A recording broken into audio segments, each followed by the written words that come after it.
Practical C programming টিউটোরিয়ালের 17তম পর্বে সবাইকে স্বাগতম।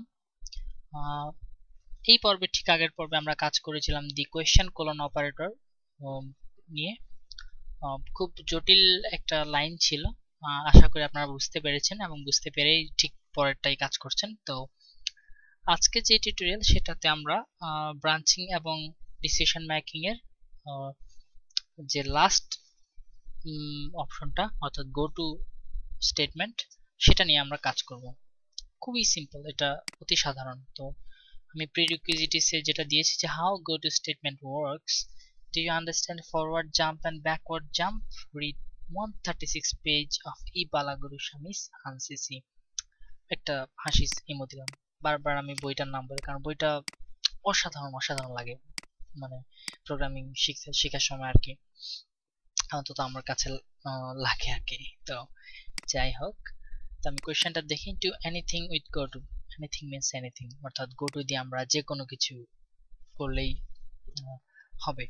তো আমি বইয়ের একটা এক্সাম্পলই করব, সেটা আপনাকে একটু পরে বুঝতে পারবেন আর কি। আমি জাস্ট আমার কোডটা চালু করলাম। তো গোটুর মধ্যে দুরকম আছে, যেটা জাম্পিং, আপনি চাইলে ফরওয়ার্ড জাম্প কিংবা ব্যাকওয়ার্ড জাম্প করতে পারেন। তো আমরা এখানে যেটা করব যে একটা ব্যাকওয়ার্ড জাম্প করব, তারপরে আবার গিয়ে ব্যাকওয়ার্ড জাম্পই করব আমরা। একটা ফরওয়ার্ড জাম্পটা আপনি তখন কোড করার সময় আপনাদেরকে বুঝিয়ে দেবো আর কি। তো আর পড়লে সবচেয়ে ভালো হয়, বইটাতে খুব সুন্দর একটা সাইন দিয়ে বোঝানো আছে যে একটা দিয়ে, তো আশা করি কাজ আসবে। তো আমরা এখানে একটা বইয়ের মতোই যে একটা প্রোগ্রাম করব, যেটা দিয়ে আমরা কোনো সংখ্যার অর্থাৎ স্কোয়ার রুট বের করতে পারি। যেমন ধরুন 4-এর স্কোয়ার রুট হচ্ছে 2, 16-এর স্কোয়ার রুট হচ্ছে 4, এরকম আর কি। তো আমরা ধরুন 16 ইনপুট দিলাম, আমাদের স্কোয়ার রুট বের করে 4 আমাদেরকে দেখালো। তো এই জন্য আমরা একটা ম্যাথমেটিক্যাল ফাংশন ইউজ করব। সেটার জন্য আমরা ইনক্লুড করে রাখি আমাদের math.h। ওকে, তো প্রথমে আমি দুটো ভ্যারিয়েবল নেই ফ্লোটে, ফ্লোট x, y। ঠিক বইতে এরকম একটা প্রোগ্রাম দেওয়া আছে, আমি জাস্ট আপনাদেরকে দেখাবো। এবং প্রথমেই printf দেই enter the number,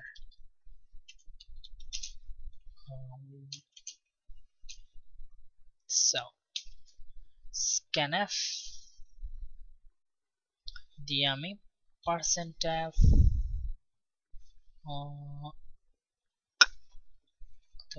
কোন হবে %f,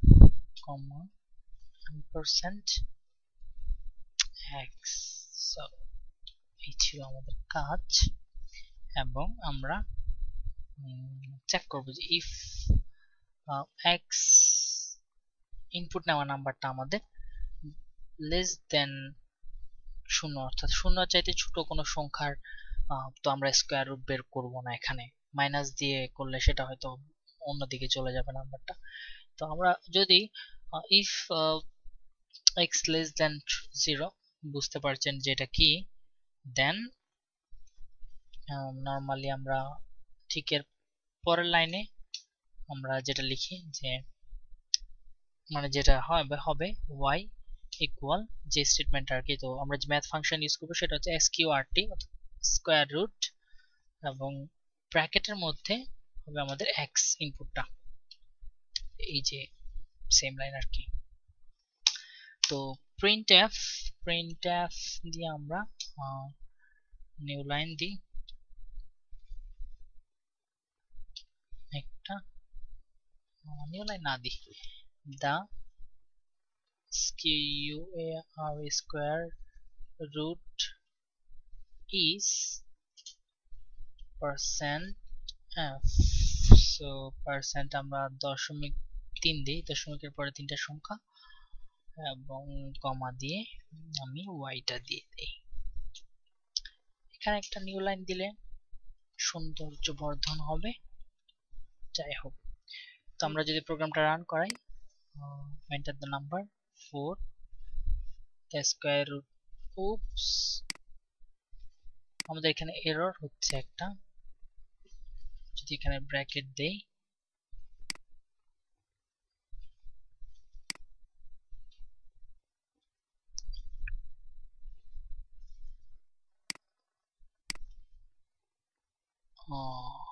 এটা যদি আমরা উপরে তুলে ফেলি আর কি, আই ডোন্ট নো কি কারণে প্রবলেম হচ্ছে। তো আমি জাস্ট ট্রাই করছি আর কি, সেভ করে দিই এবং 4 যদি 2, ওকে এখানে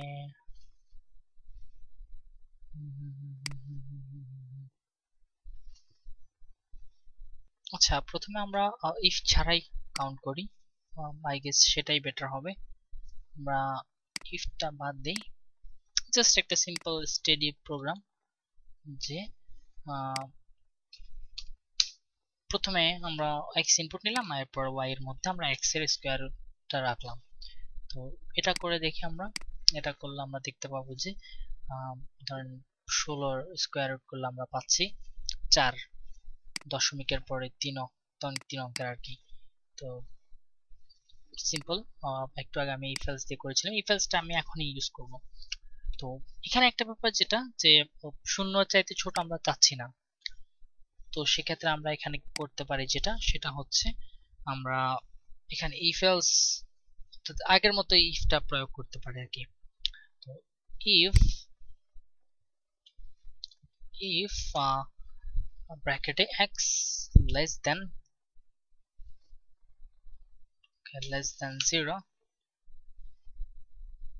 এরপরে আমরা ইনপুটটা আবার নিতে বলবো আর কি। সো আমি এখানে একটা পয়েন্ট সেট করি, যে পয়েন্টে জাম্প করবে, যে পয়েন্টটা হচ্ছে এটা, অর্থাৎ এই লাইনে জাম্প করবে, এবং এখানে আমি লিখবো গো টু, আমাদের মানে সিনট্যাক্স অনুযায়ী গো টু পয়েন্ট, অর্থাৎ যে পয়েন্টে যে যাবে সেটা আমরা লিখবো গো টু, এই আর কি। তো এই হলো আমাদের কাজ বেসিক্যালি গো টুর। তো আমি বলেছিলাম যে অনেক সিম্পল। তো এবার যদি আমরা একটু ট্রাই করে দেখি প্রোগ্রামটা, সেভ করে আমরা দিলাম যে এন্টার 6 অফ 2, এটা আসলো। আর যদি আমরা দেই যে -5, তখন আমাদের কিন্তু আবার নাম্বার ইনপুট নিতে বলছে, অর্থাৎ আমাদেরকে আবার ঠিক ব্যাকওয়ার্ড জাম্প দিয়ে এখান থেকে 0 থেকে ছোট -5 জাম্প দিয়ে আমাদেরকে আবার ঠিক কিন্তু পয়েন্টে, অর্থাৎ এই পয়েন্টে নিয়ে আসছে আমাদেরকে। তো আপনি পয়েন্ট না, আপনি যে কোনো একটা নাম দিতে পারেন। তো বেসিক্যালি ধরুন আমি আবার দিলাম 0, সেক্ষেত্রে কিন্তু আবার 0 স্কয়ার কিন্তু 0। তো এই এটা হচ্ছে বেসিক্যালি গো টু কাজ। তো গো টু দিয়ে মূলত আমরা সাধারণত যে কাজগুলো করে থাকি, যে সেটা হচ্ছে ধরুন আপনার কন্টিনিউয়াস কোনো ইনপুট দরকার, যেমন ধরুন আপনি চাচ্ছেন যে যোগ বিয়োগ করে সেটা আবার যেমন ধরুন আমরা বারবার যাতে নাম্বার ইনপুট দিলে সাথে কাউন্ট হয় এবং ভুল হলে আপনাকে ব্যাকে নিয়ে যায়। তো আমরা যদি এখানে একটা গো টু দিয়ে পয়েন্ট দিয়ে দিই লাস্টে, তাহলে হবে কি, আপনি ধরুন একটা সঠিক নাম্বার অর্থাৎ 16 বের করেছেন 4, ঠিক আবার কিন্তু আরেকটা নতুন চালু হওয়ার জন্য কিন্তু আপনাকে বলবে যে হ্যাঁ আবার আরেকটা করুন, মানে আরেকটা চেক করুন। তো আমি ধরুন আবার 4 দিলাম, তাহলে 2, আবার একটা চেক করতে চাইলে আপনাকে মানে প্রোগ্রামটা রিরান করা লাগবে না। ধরুন আমি চাইলাম 8। তো এভাবেই আমরা গোটুকে ইউজ করতে পারি যে বারবার কোনো স্টেটমেন্ট রিপিট করার জন্য আর কি। তো গোটু অনেক কাজের, ভবিষ্যতে বড় বড় প্রোগ্রাম করতে গেলে আমাদের এটা অনেক কাজে আসবে। আপনি দেখতে পাবেন যে গোটু ব্যবহার করে কেউ আমরা মাল্টিপল বারবার রান করাচ্ছি আমাদের প্রোগ্রামকে। তো এই ছিল গোটুর কাজ। এটা ছিল একটা ব্যাকওয়ার্ড জাম্প। আপনি চাইলে পয়েন্টটাকে এখানে সেট করে গোটুটাকে এখানে দিতে পারেন, যে এখানকার কোনো কিছু মিসিং হলে জাস্ট সরাসরি নিচে পয়েন্টে জাম্প করবে আর কি। তো আমি ব্যাকওয়ার্ড জাম্পটা দেখিয়েছি, আপনি ফরওয়ার্ড জাম্প দিয়ে একটা কাজ করে আমাদের আমাকে দেখাতে পারেন কিংবা আমাদের সাইটে পোস্ট করতে পারেন। তো এই টিউটোরিয়ালে আপনাদেরকে আমি একটা সুখবর দিতে চাই যে আমাদের সাইটটা আমরা ফাইনালে আপ করেছি। মুক্তশিক্ষা.com নামে গেলে আপনি আমাদের সবগুলো টিউটোরিয়াল যেগুলো তৈরি হচ্ছে ইউটিউব থেকে এমবেড করা অবস্থায় পেতে পারেন। যেমন ধরেন 15তম পর্ব পর্যন্ত আমি এমবেড করেছি। আপনি জাস্ট যে কোনো একটা টিউটোরিয়ালে ক্লিক করলেন, তারপর টিউটোরিয়ালে ক্লিক করার পর আপনি সোর্স কোডগুলো ডাউনলোড করতে পারেন। এখানে একটা বাটন দেখতে পাবেন, এখানে অটোমেটিক্যালি রান হতে দেখতে পাচ্ছেন যে আমার শব্দই শুনতে পাবেন আর কি।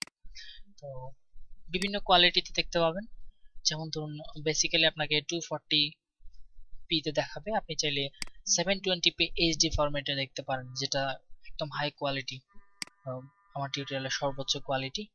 তো ফুল স্ক্রিনে দেখলে ঠিক এরকম দেখতে পাবেন যে অনেক, আমি যদি সাউন্ডটা করে আপনাকে দেখাই যে টিউটোরিয়ালের কোয়ালিটি অনেক ভালো হবে, আপনি চাইলে এখান থেকে ডাউনলোডও করে নিতে পারেন।